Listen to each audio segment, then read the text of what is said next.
எஜமானன் நீங்க தானே, என் எஜமானன் நீங்க தானே, எஜமானன் நீங்க தானே, என் எஜமானன் நீங்க தானே. உன் கரத்தையே நோக்கிடுவேன் என்னை என்றும். ஆண்டவராகிய இயேசு கிறிஸ்துவின் நாமத்தினாலே உங்கள் யாவருக்கும் 2176வது காலை மன்னா செய்தி மூலமாக உங்களை சந்திப்பதில் மிக்க மகிழ்ச்சி அடைகிறேன். தேவனாகிய கர்த்தர் இந்த இரவு முழுதும் பாதுகாத்து அற்புதமாய் ஒரு புதிய நாளை தந்திருக்கிறார். அவருக்கே மகிமை உண்டாகட்டும். இந்த நாளிலும் நாம் யாருக்காக எதற்காக ஜெபிக்க வேண்டும் என்று சொன்னால், நாளை நடைபெறுகின்ற பரிசுத்த ஆராதனைகளுக்காக ஜெபிக்க வேண்டும். ஒவ்வொரு பரிசுத்தவான்களை கர்த்தர் பயன்படுத்தும்படியாய் ஒவ்வொரு திருச்சபையை சார்ந்த விசுவாச மக்கள், வாலிபர்கள் குடும்பமாய் கர்த்தருடைய ஆலயத்துக்கு சென்று தேவனை மகிமைப்படுத்தும்படியாய் ஜெபிப்போம். தேவன் பெரிய காரியங்களை செய்வாராக. இந்த காலை மன்னா ஆதாரத்துக்காக எடுத்துக்கொண்ட வேத வசனம் நீதிமொழிகளின் புஸ்தகம் 12ஆம் அதிகாரம் 28வது வசனம். நீதியின் பாதையில் ஜீவன் உண்டு, அந்த பாதையில் மரணம் இல்லை.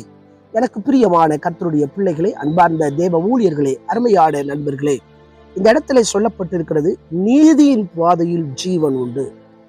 நம்முடைய வாழ்க்கையில இந்த நீதியின் பாதை வழியை பிரவேசிக்க வேண்டும்.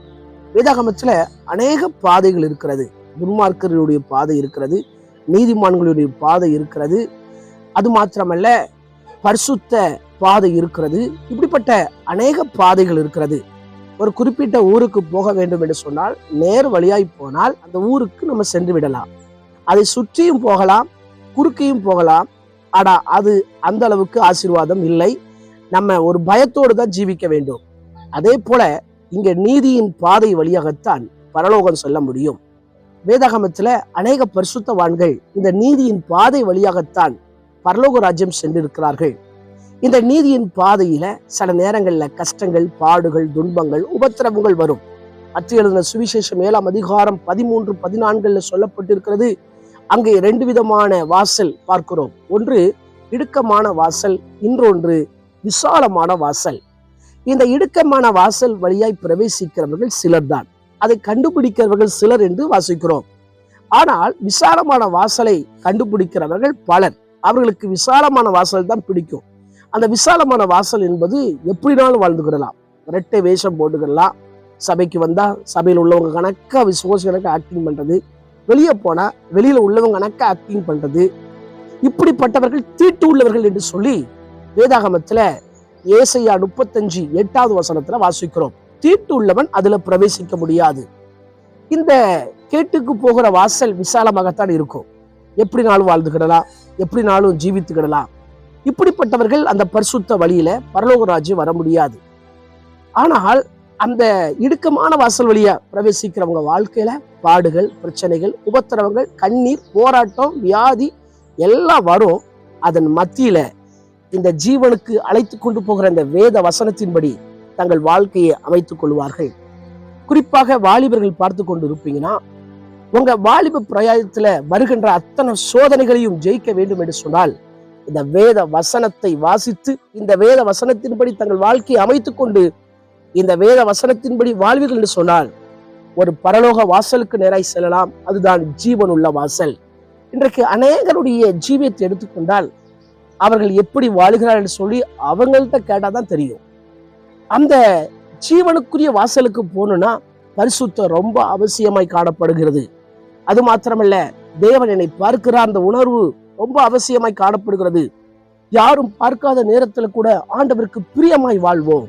எனவே நம்முடைய வாழ்க்கையில அந்த நீதியின் பாதை வழியாய் பிரவேசிப்போம். அந்த பாதையில் மரணம் இல்லை. இந்த உலகத்துல இந்த உலக வாழ்க்கையை முடித்து 2 விதமான காரியங்கள் இருக்கிறது. ஒன்று, நல்ல ஆண்டவருக்கு பிரியமா வாழ்ந்தா இந்த வேத வசனத்தின்படி ஜீவித்தால் நமக்கு பரலோகத்தை வைத்திருக்கிறார். இந்த வேத வசனத்துக்கு மாறாக எப்படி வாழலாம், எப்படி ஜீவிக்கலாம் என்று சொன்னால் நரகத்தை வைத்திருக்கிறார். நாம் எங்கே போக ஆயத்தப்பட்டு கொண்டு இருக்கிறோம் என்பதை இந்த காலை மன்னா நிகழ்ச்சியில நீங்க யோசிங்க. நம்ம எல்லாரும் எடுக்க வேண்டிய முடிவு என்னன்னா, நீதியின் பாதை வழியாய் ஆண்டவரே நாங்கள் பரலோகம் வர வேண்டும். பரிசுத்தவான்கள் இந்த நீதியின் பாதை வழியாகத்தான் சென்றிருக்கிறார்கள். ஆகவே தான் அவர்கள் பரிசுத்தமாய் இருந்திருக்கிறார்கள். விட்டு கொடுத்திருக்கிறார்கள், தியாக மனப்பான்மையோடு ஜீவித்திருக்கிறார்கள், பிரதிஷ்டை ஜீவியத்தோடு ஜீவித்திருக்கிறார்கள். அந்த வாழ்க்கை இன்றைக்கு வாழ அர்ப்பணிப்போம்.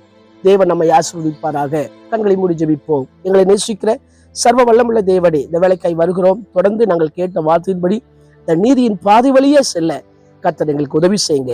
ஆண்டவரே, நாங்கள் இந்த உலகத்தில் வாழ்ந்த வாழ்க்கை பரலோகத்துக்காய் வாழ்கிற வாழ்க்கையாய் அமைய கர்த்தர் கிருபை பாராட்டுங்க. பிறந்த நாள், திருமண நாளை நினைவு கூறுகிற ஒவ்வொருவரையும் ஆசீர்வதிங்க. அவங்க வாழ்க்கையில காணப்படுகிற சஞ்சலம், தவிப்பு ஓடி போகட்டும் ஜெபிக்கிறேன்.